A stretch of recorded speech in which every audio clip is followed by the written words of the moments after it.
Tired of juggling your business finances and wondering how to get that physical card in your hand?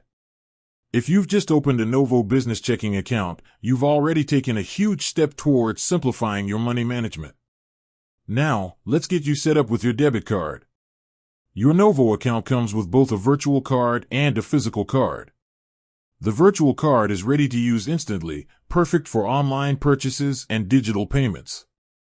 But for those times when you need to swipe, tap, or withdraw cash from an ATM, you'll want the physical card. The good news is, Novo has made the process of getting your card to you incredibly simple.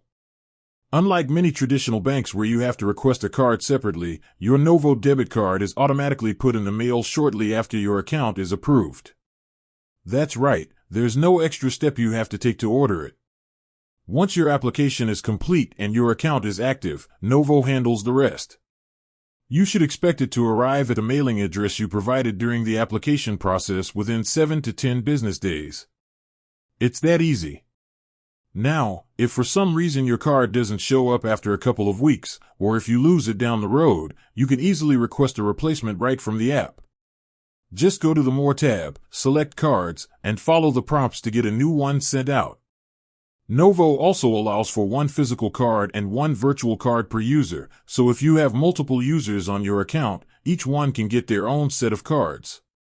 With that said, thanks for watching and until next time.